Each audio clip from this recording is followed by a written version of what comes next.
Hey there, welcome to Mike's Collection, episode 219.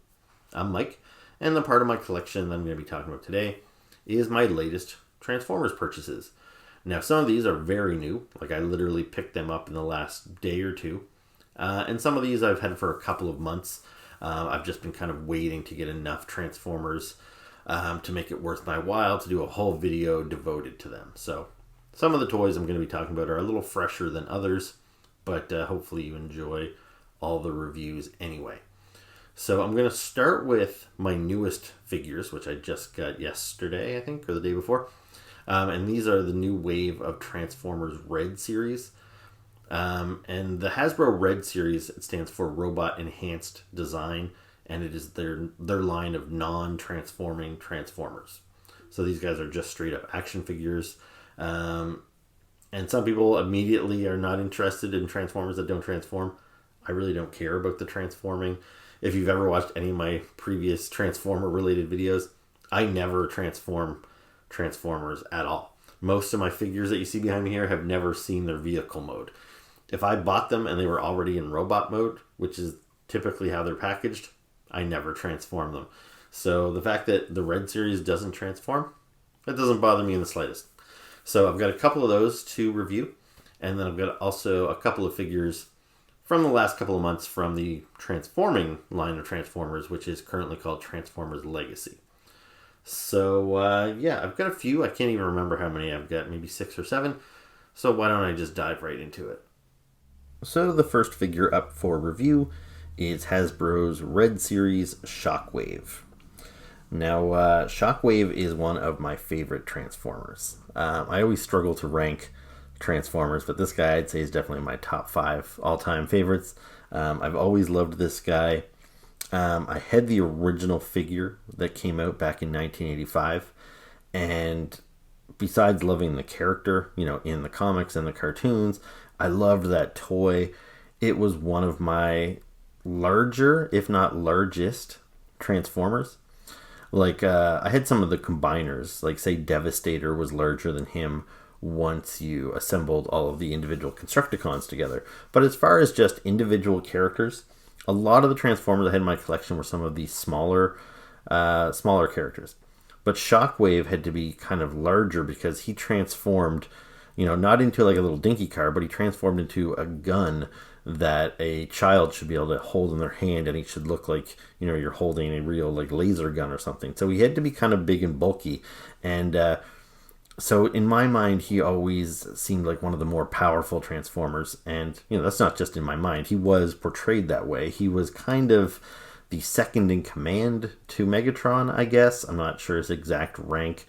In many ways, he was, I would say, a better bad guy than Megatron. He wasn't so emotional. He was much more cold and calculating, and not so bumbly, I guess. So anyway, I love Shockwave. He's a really cool character, really cool toy. And yeah, so I was very excited when he was announced to be part of the R.E.D series. So, as I mentioned before, I don't need my Transformers to transform. If anything, I find it often kind of wrecks a good toy. Because they have to transform. So that means they have to have some weird joints on them. Sometimes they have extra tires and wings and panels hanging off of them. And it just often hinders the playability of the figure. It also hinders the appearance. So where I don't need them to transform, I just want them to look cool. I want them to look like they do in the comic books and the cartoons. And that's what this figure does. It really kind of nails the look of Shockwave, I would say, from the cartoon. The comic book and the toy were probably a little bit of a darker purple. And that's where some people might, this figure might lose some people in the coloring of it. Because he's been released in different colors over the years. Sometimes they go with that really dark purple like the original toy. But sometimes they go with this kind of nice, light, Eastery purple. And I happen to prefer this. Even though I had that toy and I really liked it, I think you can kind of see the details of the figure a little bit more in this lighter purple, and I really like it. Now, anyways, with this this Red series, even though this is kind of what I've been wanting for a long time, like 6-inch, non-transforming, just fully articulated figures, it has been kind of a mixed bag. Like Wave 1 had Megatron, Optimus Prime, and Soundwave, and they were all decent, but they were kind of small for what I was expecting. Now, I knew they were supposed to be in the 6-inch scale, but if I bring in, let's just say, here's Spider-Man from Marvel Legends, and if I bring in this Cobra Bat from G.I. Joe Classified, like these guys are 6-inch figures as well, but they're taller than Shockwave, and it just seemed a little weird for me because obviously these guys would never be in scale together anyway because the Transformers would be huge compared to these guys, but it just felt like they were a little small. Like, why did Hasbro make them so small? If anything, I wish they just went a little bit larger. So that was kind of the first strike against them. Then the plastic that used was also very gummy, which I find, like, Marvel Legends are nice, firm, hard plastic. G.I. Joe's, Star Wars figures as well. But the Transformers feel particularly gummy. So I didn't love that. And then Wave 2, they already started to kind of lose me because I'm pretty strictly a G1 Transformers fan, meaning I like the characters from the 80s. But Wave 2 had RC from Transformers Prime, and they had Cheetor from Beast Wars. So those are both kind of after my time. And so it seemed like the wave had lost focus very early on. Like, okay, so what is this? They're going to do Transformers from all over the place? Because if that's the case, if they're only going to release waves of figures with 2 characters in it, and they're going to be from all the different possibilities of Transformers universes, that means it could take forever for me to get a good line of G1 characters. And if they're not going to complete the line, then it makes you not really want to dive in the first place. So that was a bit of a worry. By Wave 3, they gave us Bumblebee and Coronation Starscream. So those figures were all right, but again, very gummy. And the Bumblebee, even though I thought he looked great, he was way too big. He was actually bigger than the Optimus Prime. So that was another big problem. It's one thing if these figures aren't to scale with your G.I. Joes and Marvel Legends, but when they're not even to scale amongst themselves, that can be really frustrating. So I wasn't sure if I was going to go all in on this line. It was already kind of starting to lose me. Plus, I was highly anticipating the release of Super 7's their own line of non-transforming Transformers called Transformers Ultimates. So I had Wave 1 of those figures on pre-order, and they had not arrived yet. I think I had, maybe 4 or 5 waves of Red Series before the Ultimates came out.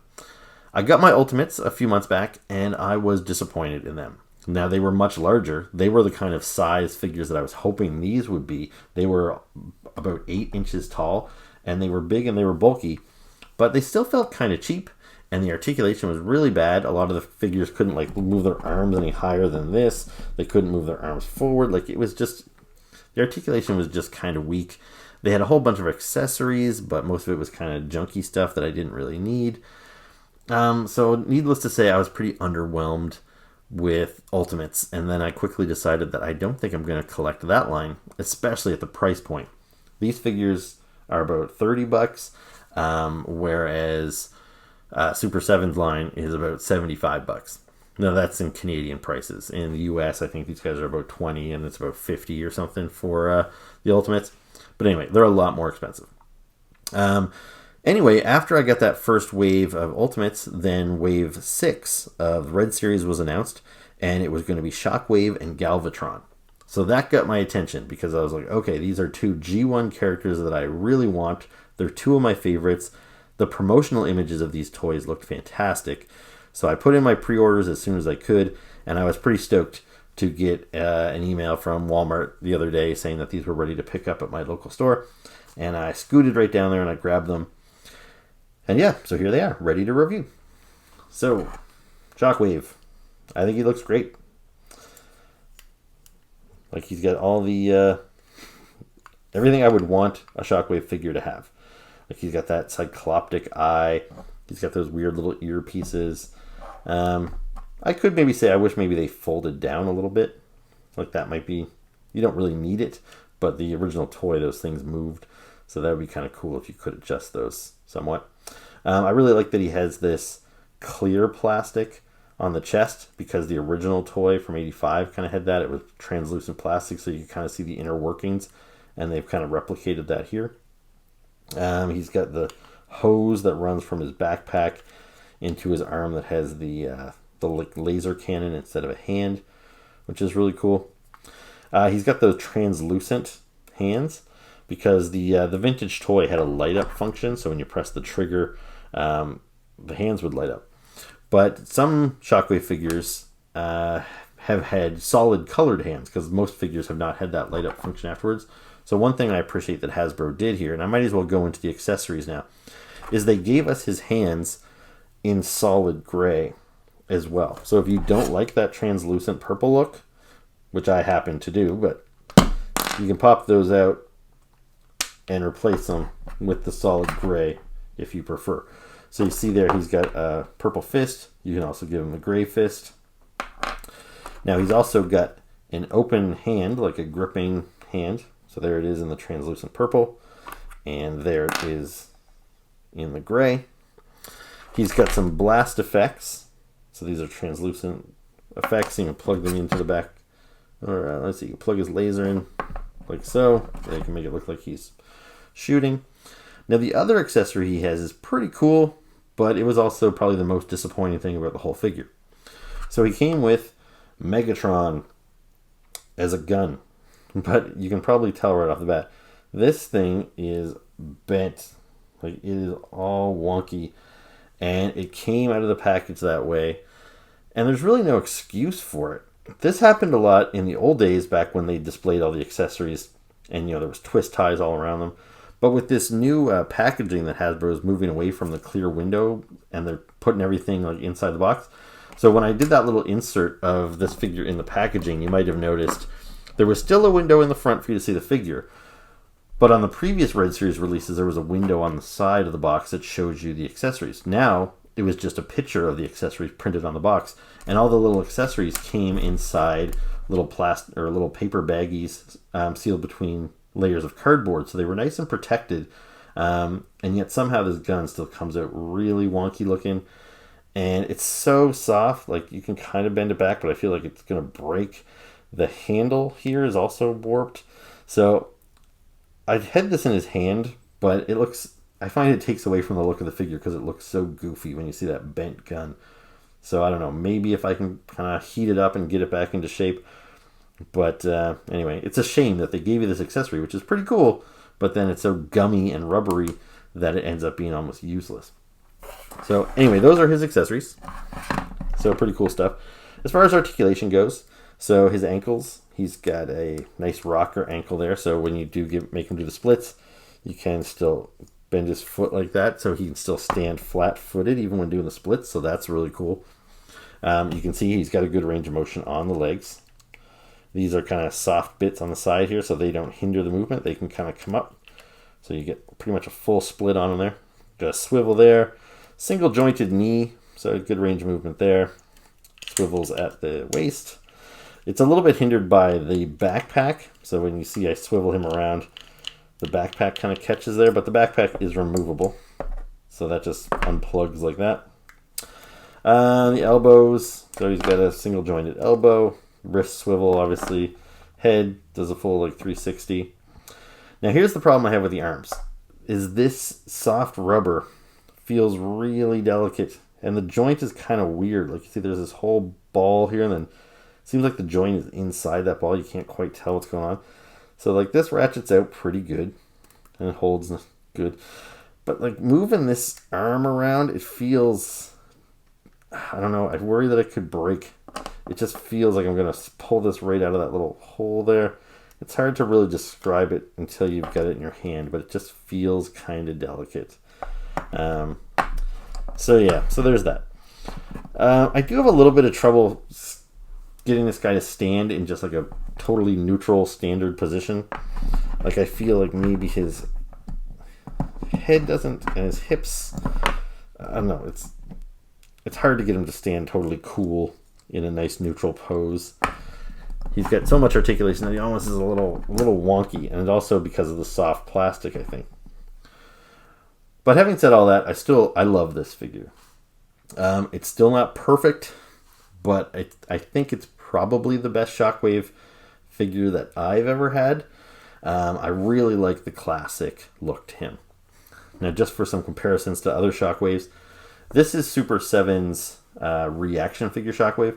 So it is also non-transforming. It's got that very simple comic booky, cartoony look as well. And I really love this figure. It's also got that, magenta Easter purple on there. And I think he's really great. I really love that figure. But the reaction figures are pretty limited with only 5 points of articulation. So this one kind of takes everything that's charming about that and then just kind of cranks it up a little bit. Now, as far as Transformers, like real Transformer figures, if you will, Shockwave is one of those characters that ever since I got back into collecting Transformers around 2005, when they started their Generations line, which was kind of the first time they'd gone back to the G1 well since I was a kid. He was a character I was waiting on, and they just kept giving me versions that I wasn't satisfied with. He was either too small, or he was too stylized. He was just kind of too skinny. There was lots of things I didn't care for. I hate the live-action Transformer movies by Michael Bay, but the Shockwave figure I actually thought was surprisingly cool. And so this, for a long time, was kind of my default Shockwave on my shelf. I thought he was really great. And I still think he holds up. Some of those other Shockwaves I've had to box up. I don't have enough room on my shelf for every version of every character I have. And a couple of years ago, the War for Cybertron line started, and they seem to be giving us really great definitive versions of figures. So there was a lot of characters that I had had in my collection for 10 plus years, and then I got the new War for Cybertron version, and they were replacing them. So I got this Shockwave from the War for Cybertron, and I had really high expectations for this figure, but I was just kind of let down by it. It's too dark as far as I'm concerned. Like, that is closer to the color of the vintage toy. But I think by giving us this light piping on the eye, so they did it so the light can go through the top there, so it kind of looks like it glows when you get light behind it, maybe. But when he's just on a shelf, it just kind of gets lost there. It gets dark. So the dark purple with the dark black kind of around the recessed eye. And he's small. Like, I know these figures are about the same size, but I've already complained about the scale within the R.E.D series. Within the kind of the main line, I felt like Shockwave needed to be bigger than this. Like, I'm going to bring this figure out in a moment when I start reviewing the R.E.D series Galvatron. But here is like the War for Cybertron Galvatron. And that's the size I feel Shockwave should have been. He just seems really diminutive in this scale. Now, mind you, they did give him a bunch of snap-on pieces here to make him larger, so he's got these extra feet. Anyway, do this, and then he's got these extra parts that plug into him like so, and this was their justification for charging a lot of money for him, but I just thought all that extra snap-on stuff just looked stupid. So yeah, so this Shockwave here, it's pretty cool. Oh, I almost forgot, I have another Shockwave here to show you. This is one I actually bought after I got the War for Cybertron one, just because I was so disappointed with the War for Cybertron one that when I saw this on the shelf at Toys R Us, and this guy was like $15, and it's because he's like a child's Transformer. That you can see how hollow he is. Like, it's really not a complicated toy. It's one of those kind of like bargain basement ones. But having said that, I still thought, well, he just looks like a classic Shockwave, and that's what I'm looking for. And now this figure kind of gives me that in a better format. I like the color better. The articulation's obviously better. The accessories are better. So, yeah. What would I rate this figure? I don't know. I'm still torn. I still think I'm a little disappointed by the gumminess of it.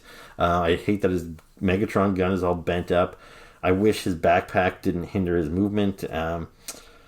But overall, I still think it's great. It's a great version of a character that I really love. So overall, I'm just pretty pleased with this guy. So next up, let's talk about R.E.D series Galvatron.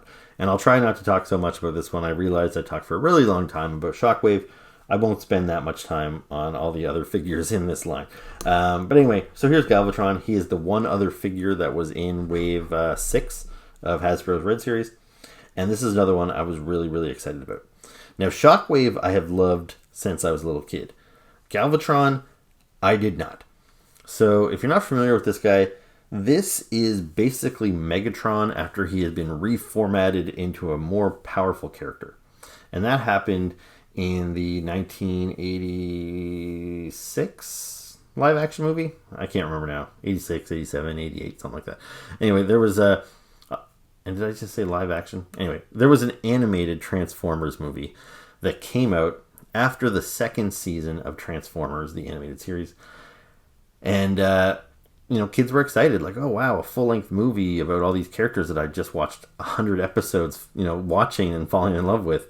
Anyway, then the cartoon movie came out and killed everybody. Optimus Prime died. Megatron died. Starscream died.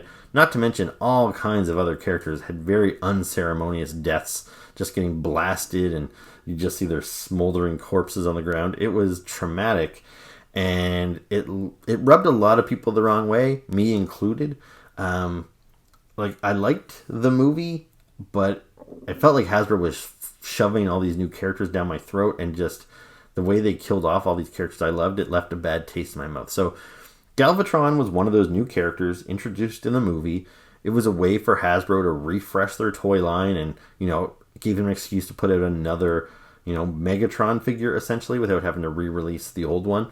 So I get it, why they did it, but it was just, it was hard to swallow as a kid, and I kind of didn't like any of the new movie characters. It took me a long time to kind of warm up to them. But in years since, like kind of as an adult, reading Transformers comic books and, understanding the grand scheme of things, all those characters that died in the movie, they're not really dead. They still exist in the Transformers mythology. They still exist in the comic books, all that other stuff. So I can kind of look back at that movie a lot more fondly now. And I actually really love Galvatron. I've come to like him even more than the original Megatron. And I was really excited about this figure. I think he's great. So he looks fantastic. I love that kind of crown that he has on his head. This big crazy thing on the back there. It just looks, menacing in some way. And then I love that the big plasma cannon he carries on his arm. I think it looks even more badass than the big cannon that Megatron used to have on his arm. I just love the colors of this guy. Again, he's got that same kind of soft Eastery purple as Shockwave. Not quite the exact same color, but maybe I'll bring him out here for a second just for a comparison. Alright, so here's Shockwave. So you can see Shockwave's is a little brighter. Galvatron's is a little more muted in color. But anyway, they look good together. This gives you a chance to see the size of them. So I think their scale works, between the two of them, because they should both be kind of larger characters. I think they look really good together. So this Galvatron, I already had the other figure out here earlier, but let's bring him back out. So I was thrilled to get this figure last year. It actually made my best of the year list, partly because I had been waiting for a good Galvatron for so many years. Like I said, I started collecting Transformers as an adult around 2005, and it was driving me crazy how long it took for me to get some of the characters I wanted. Like, this isn't the first Galvatron they've made since 2005, but in my mind it sort of is. They made a lot of smaller ones and junkier ones, and they would take an existing toy and just recolor it and maybe tweak it a little bit to make it look like Galvatron, but they never really put in a whole lot of effort to give us a brand new original sculpt Galvatron that really represented the character. And so when this guy came out last year, I just thought he was so big and badass, and I loved it. One of my best of the year. Then I think it was last year. It might have even been earlier this year. I don't remember. But I get this Super 7 reaction figure Galvatron, which I was also really looking forward to. But it kind of missed the mark for me in that if you look at his head, his face just kind of bleeds right into his neck, and it looks like he's got this gigantic neck. If you've ever watched 90 Day Fiancé and seen Big Ed on there, that's all I see when I look at this Galvatron. So it's kind of a shame that they took one of the most badass Transformers and just turned him into Big Ed. But anyway, so still cool, but this Galvatron I think is better than even this guy. And when I see them side by side, I almost feel like this guy is going to be a shoo-in for my best of the year list, because if this guy made it, and I loved him last year, this new one just looks, it's so much more accurate to the cartoon, and he's just sleeker. I just really, really like it. This guy, some of his proportions were a little weird, like the way his shoulders sat, I think, attached to his torso and everything. I don't know, this is still a great figure, but I think I like this one even better. So, I don't really have any other Galvatrons to compare to, but one thing that's kind of neat is if I bring up the Red Series Megatron, you can kind of see how these guys size up to one another.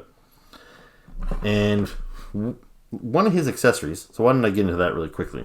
So he came with this thing, which is this weird little kind of translucent backdrop. It's got these little legs on it.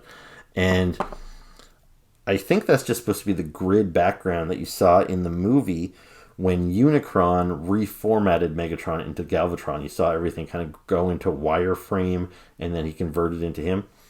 Now, one thing that's kind of neat is they released this figure as part of the Red Series.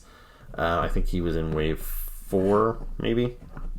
So this was called Reformatting Megatron, and you see there's this grid kind of coming across his translucent purple body, and this is from that very specific scene in the movie when he was being reformatted into Galvatron.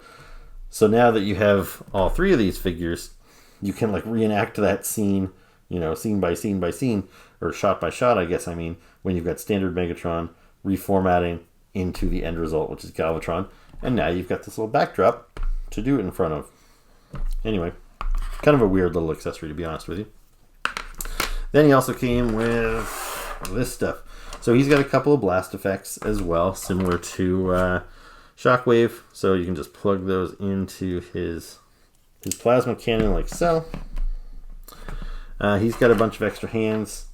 So you've got some gripping hands. So if you wanted him to be holding the Megatron gun, I suppose you could do that.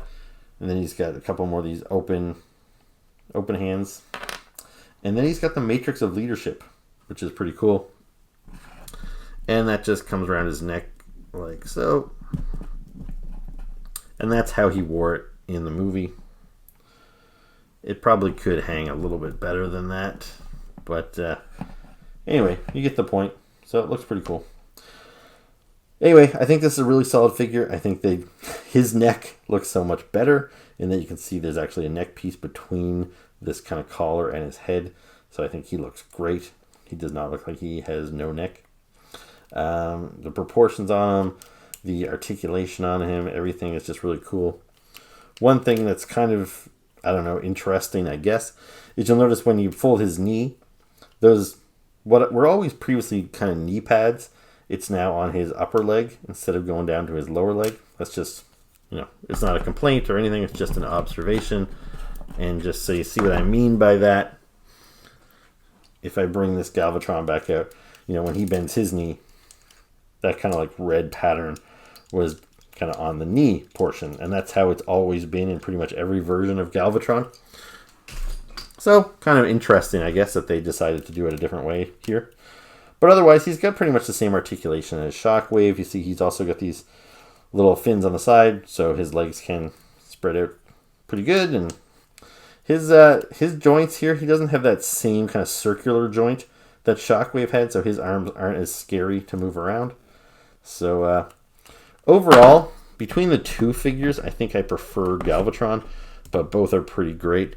But yeah, anyway, if you don't need your Transformers to transform, definitely pick these guys up. All right, so let's move things along. And now we're going to start talking about actual transforming toys that actually turn into vehicles.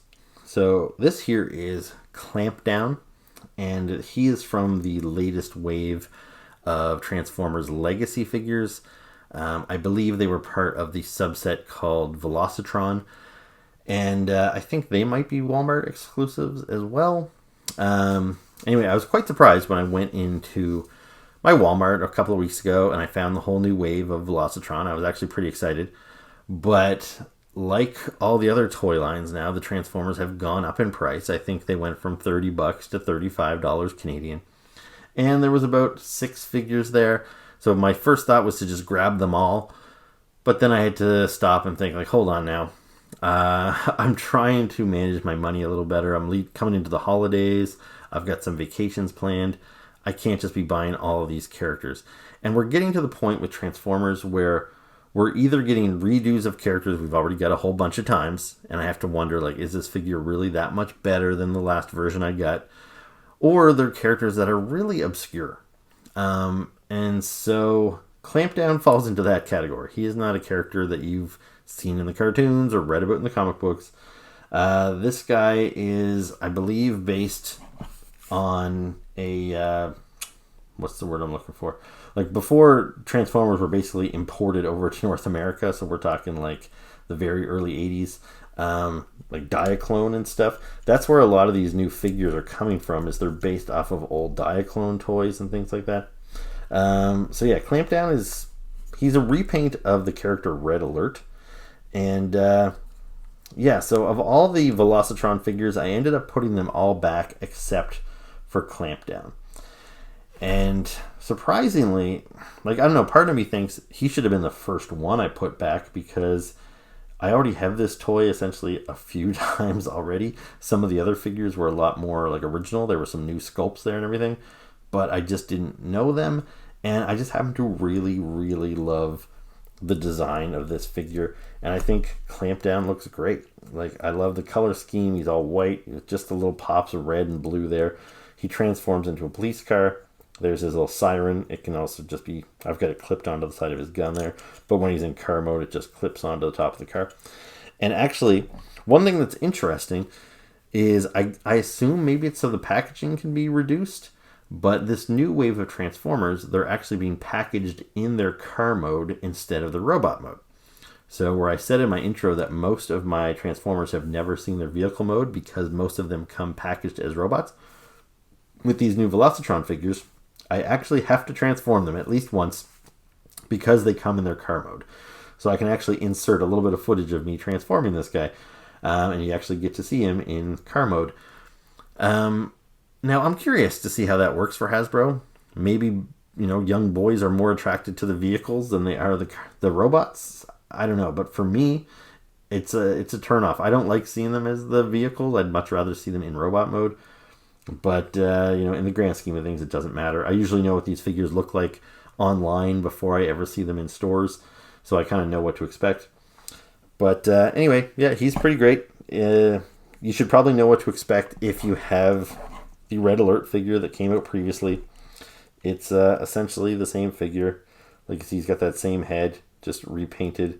Now, the hood of the car, Red Alert's got those kind of little lines in there, whereas his is a little different. He's got the kind of indent without the lines there. But anyway, even Red Alert, he's basically a redo of Sideswipe, who was one of the first figures that came out in the War for Cybertron line. And they've re-released him in a couple of different colors. These are repaints into new characters. Then there was a yellow one. This is Tiger Track. So anyway, I do really love this mold. So some of these have been tweaked slightly. They're not all identical. Like Clampdown has the new hood, and his and Red Alert's head are slightly different than all the other guys. But I love this mold so much that I would basically buy it in every color of the rainbow. If you want to give me a green one and a purple one, I'll keep buying it. I really just love the design, the scale, the posability of this figure. And so, yeah, Clampdown was just another successful version of this character, I think. And I'm glad to add him to my collection. So next up, I've got another War for Cybertron figure. So this is Sunstreaker from the Earthrise line. So the War for Cybertron, that was like a trilogy series. The first year it was Siege, and then Earthrise, and then Kingdom. And now this year is Legacy. So with Earthrise being the middle set of the trilogy, this is actually a 2020 figure. So why am I just reviewing him now? Well, he was impossible for me to find back in 2020, and I wanted to get him. Sunstreaker is one of those kind of important G1 characters, that's been around since the very beginning. But yeah, I don't know why this figure was so hard to find. He wasn't a store exclusive or anything, but I never saw him in the wild, like at any of my local Walmarts or Toys R Us or anything. And even still, a lot of my toys I buy online at Big Bad Toy Store. And a lot of those figures from a couple years ago are still available on Big Bad Toy Store if you want to go order them now. But Sunstreak was one of those figures that he went up for pre-order and then he was sold out immediately and they never restocked him. So I don't know if this guy was just short packed or whatever, but he was always really hard to get.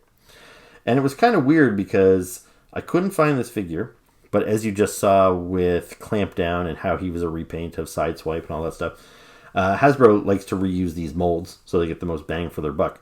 So a little while ago, maybe a year after this figure was originally released, they put out a 2-pack of figures, their names are Corden and I forget, Spin Out or something. Anyway, so these are characters that are not from the G1 like kind of mythology that we grew up with, but I think these were based on like Diaclone figures that had never come to North America before. Anyway, so it was kind of strange to get these 2 Sunstreaker repaints, kind of knockoffs, and I didn't have the actual Sunstreaker, but that's just the way it is. So I had these guys, and the only Sunstreaker in my collection was this guy here from, I don't know what year he was, maybe like 2006, 2007, and I thought he was an okay figure. Like, I don't mind him, so I had Sunstreaker represented in my collection, and the fact that I had that toy essentially twice over in other colors, I didn't feel, too bad that I didn't have him. I kind of felt like I had him anyway. But I was at a toy show a couple of weeks ago with my buddy Chad. We did an episode about it, so if you're curious about the toy show, you can go watch that episode. But I found somebody selling this Sunstreaker loose. They were asking $30. I talked them down to $20, and they had no problem with that. So I was very happy to add this guy to my collection. A couple years too late. But, once I got him home, like, I think this is kind of a basic figure. Like, he doesn't have a whole lot of paint apps. I think he would look a lot more interesting if they maybe added some more black in here, maybe gave him a bit of a wash. He's actually kind of plain looking. But once I got him home and side by side with this old Sunstreaker, I kind of realized, you know what, I really did need to replace this guy. He does just seem a little dated, and he just doesn't really match most of the other Transformers in my current collection. So this guy can finally be retired to the bin, and this guy here will be the new Sunstreaker, kind of the focal point of my collection. And hey, you know what's kind of weird? I'm just noticing as I moved him into the center is seems like that yellow for the roof of the car doesn't match the yellow on the rest of his body. That's kind of weird. I don't know if that's just a trick of the lighting. This yellow here, it also seems like a different color. I don't know if you guys are seeing that, but yeah, there definitely seems to be 2 tones of yellow, and in a weird way. Like, I don't know why you would have a car with those 2 tones of yellow that are so close, but like, I don't think it's intentional. It might just be, I don't know if it looked that way when it was first released, or maybe just the fact that this figure's aged a couple years. Maybe somebody had him displayed in the sunlight. So I don't know. If you have this figure, maybe let me know in the comments below if you're experiencing the same thing. Because yeah, that's kind of weird that I'm just noticing that. And now that I see it, I can't not see it. But I've had this figure for a couple of weeks now, and I never noticed it. So anyway, very weird. But anyway, that's Sunstreaker for you. So next up, I've got another Legacy figure. I've had this guy now for maybe a month and a half to 2 months. This is Wild Rider, and he is one of the Stunticons, and they are one of the combiner teams that when you get all 5 members of the Stunticons, you can build Menasor. So for many, many years, I waited for them to make a new version of the Stunticons. When I was a kid, my brother owned these guys. Me and my brother Doug, we split all of our collecting down the middle. So when it came to Transformers, I had the Constructicons that formed Devastator, and I had the Protectobots that formed Defensor. My brother had the Stunticons that formed Menasor. He had the Combaticons that formed Bruticus. He had the Aerial Bots that formed Superion. So they were all kind of split. And I was always a lot more passionate to this day about the characters that I had as a kid. I feel like more of an attachment to those guys than these ones. So these are some of my brother Doug's characters. That's how I view them in my mind. So they're not my favorites necessarily, but I felt like I had to get them. Now, After waiting a long time, we did get updated versions of the Stunticons a few years back now when they did the Combiner Wars toy line. So we got all 5 versions of the Stunticons. So here's a couple of the Stunticons from the Combiner Wars. I believe that guy is Dead End and this guy is Breakdown or Breakaway or something. I don't know. But as you can see, I think they pretty much fit pretty flawlessly in with these guys. Like, I don't think this figure is a dramatic improvement from what we got during the Combiner Wars. So I don't know if I really feel the need to replace all of these guys, especially now that I'm trying to watch my money a little bit.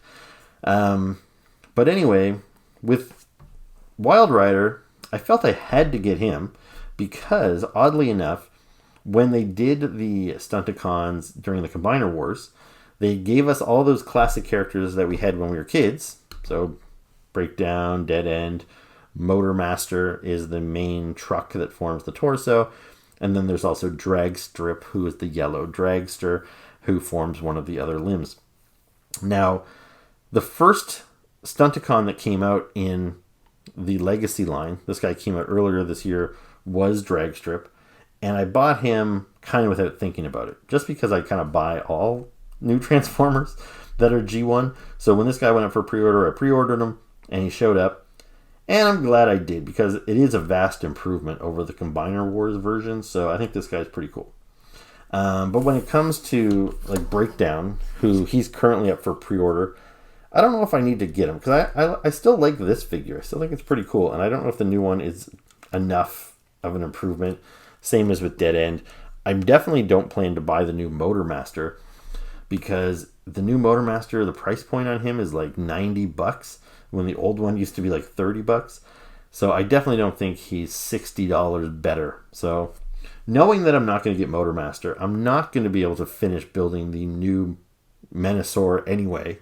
So that's even more justification for not replacing all these characters. Anyway, Wild Rider was not included in the Combiner Wars set. I think they did release him eventually as kind of a store exclusive, but for the main retail set that everybody could find, including myself, they replaced him with a brand new character called Off-Road, who was more of an SUV, and I don't know why they did that. And they did that with all of the Combiners during the Combiner Wars line. So Groove, who was the motorcycle from the Protectobots, they replaced him with some kind of off-road ambulance, and with the aerial bots, they gave us a whole new plane, and they took out Slingshot, I think. So yeah, it was just kind of a weird thing to do. I was like, okay, you're finally giving us these Combiner figures that we've been waiting years for, and you're grabbing one character from each team and making it really hard for us to get them, and it was kind of frustrating. So I have Off-Road from the previous set, but I don't have a Wild Rider. So this is the first Wild Rider I've ever had in my collection, because I didn't have the vintage one. My brother did. And they haven't really made one since, at least not an easily accessible one. So, yeah, this guy is cool. I'm glad to have him because he is a classic character from my youth.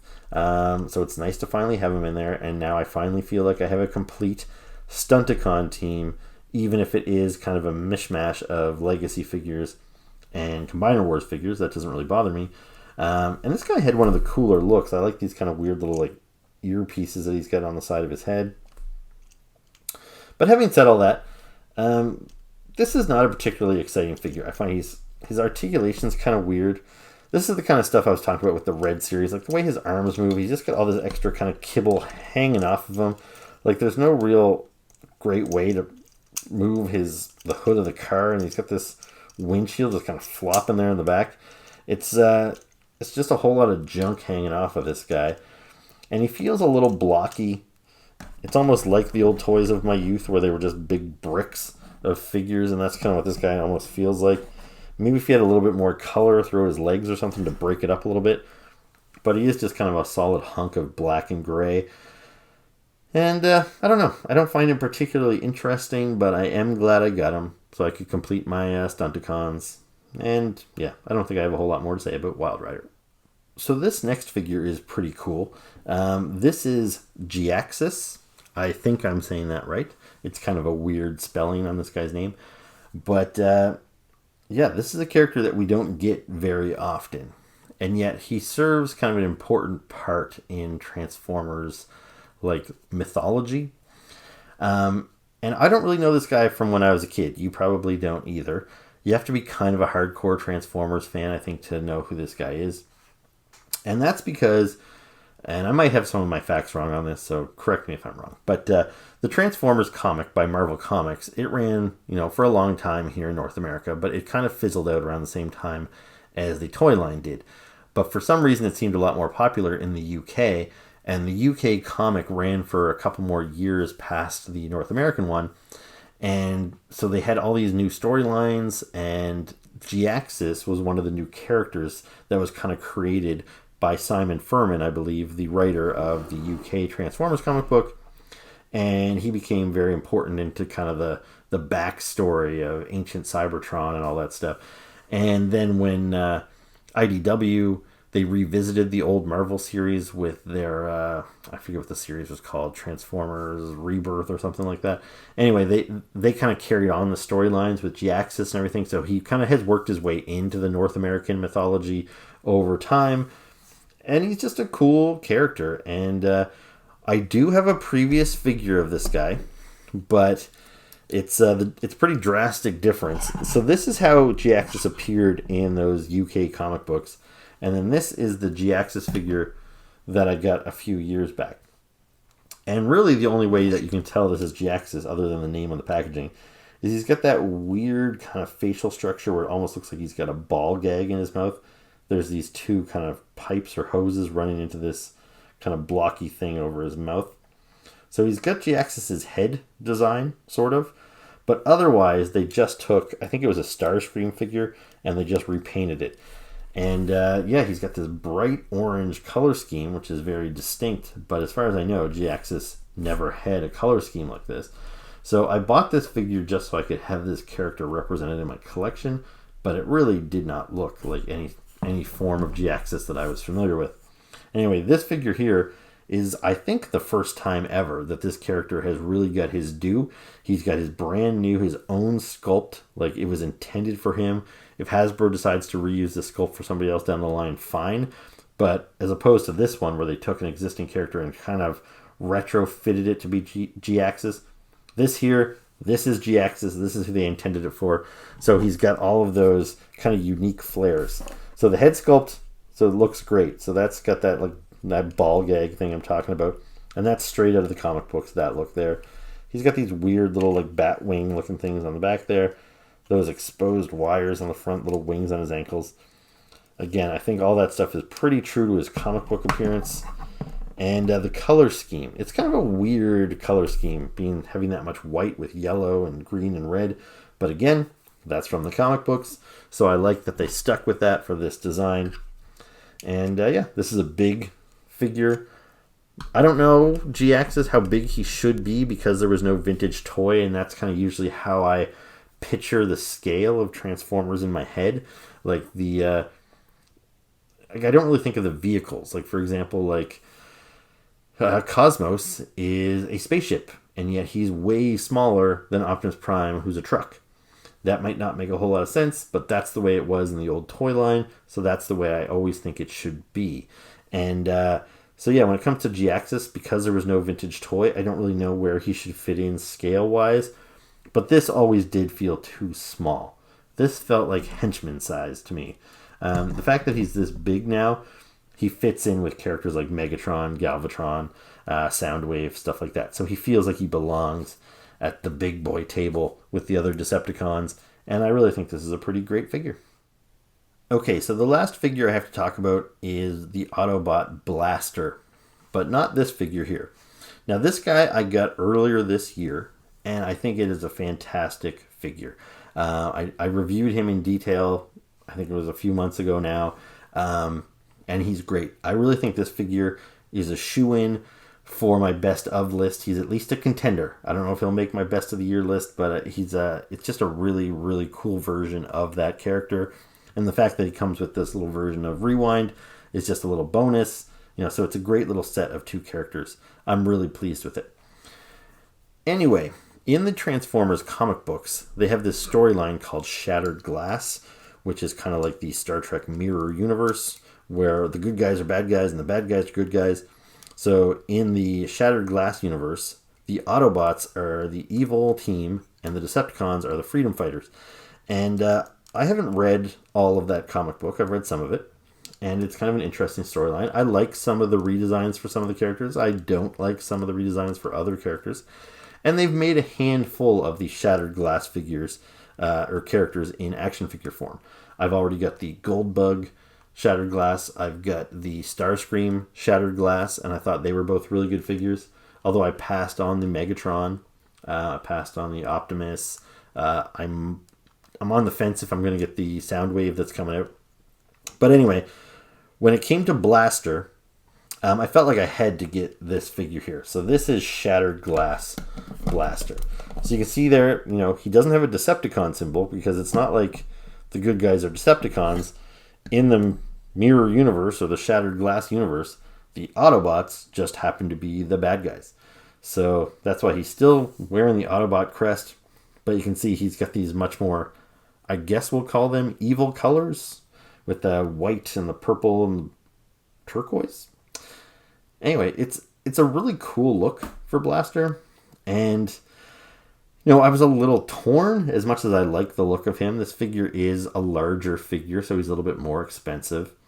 And I just got this guy a couple of months ago. I thought, do I really need to pay for this figure again to get these colors? And you know what? This is just the way my mind works. If they told me this was a different character, like if they repainted him and gave him a Decepticon logo and said, this is a new character called Boombox, I would buy into that. I'm like, okay, cool, he's a new character.